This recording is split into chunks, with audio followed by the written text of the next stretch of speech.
నేను third క్లాసో, fourth class ఉన్నప్పుడు ఈ కథ విన్నా. ఈ కథ విన్న తర్వాత అయితే నాకు నవ్వొచ్చింది. మీకేమనిపించిందో డెఫినెట్ కామెంట్ చేయండి. ఇది గవర్నమెంట్ స్కూల్‌లో జరిగిన కథ. ఒకరోజు ఒక పెద్ద సార్ విజిట్‌కొచ్చాడు. విజిట్‌కొచ్చి ఒక క్లాస్ రూమ్‌లో వెళ్ళాడాయన. వెళ్ళి కూర్చున్నాడు. కూర్చొని కొంతమంది పిల్లల్ని లేపుతూ ప్రశ్నలు వేసి సమాధానాన్ని స్వీకరిస్తున్నాడు. ఒక పిల్లోడిని అడిగాడు. పిల్లిని ఇంగ్లీష్‌లో ఏమంటారు అని అన్నాడాయన. ఆ పిల్లోడు చెప్పాడు క్యాట్ సార్ అని అంటాడని చెప్పేసాడు. ఇంకో పిల్లోడిని లేపాడు. ఇంగ్లీష్‌లో ఏనుగుని ఏమంటారు అని అన్నాడు ఆయన. అప్పుడు ఆ పిల్లోడు చెప్పాడు ఎలిఫెంట్ సార్ అని అన్నాడు. ఇంకో పిల్లోడిని లేపాడు. ఇంకో పిల్లోడిని లేపినప్పుడు తెలుగులో డాగ్ని ఏమంటారు అన్నాడు ఆయన. అప్పుడు ఆ పిల్లోడు చెప్పారు కుక్క సార్ అని అంటారని చెప్పేసాడు.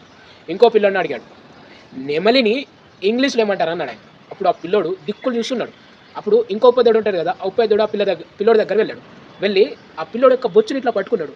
పట్టుకొని ఆ పిల్లోడు బొచ్చుని ఇట్లా ఇట్లా ఇట్లా పీకుతున్నప్పుడు ఆ పిల్లోడు అరిచాడు peacock sir peacock sir peacock sir అని అన్నాడు ఆయన. అప్పుడు ఆ పెద్ద సార్ అయితే ఉన్నాడో ఆ పిల్లోని క్లాప్ కొట్టాడు. గ్రేట్ గ్రేట్ చెప్పావు అని మెచ్చుకున్నాడు ఆయన. అప్పుడు ఆ క్లాస్ రూమ్ మొత్తం ఆ పిల్లోని మెచ్చుకుంది. ఈ కథ విన్నారు కదా, ఈ కథలో మీకేమనిపించిందో డెఫినెట్ కామెంట్ చేయండి. కొద్దిగా నా తెలుగు కొద్దిగా తడబడుతుంది, ఎక్కడైనా పొరపాటున తప్పుగా మాట్లాడుంటే క్షమించండి. అండ్ ప్రతి ఒక్కరికి జై శ్రీరామ్.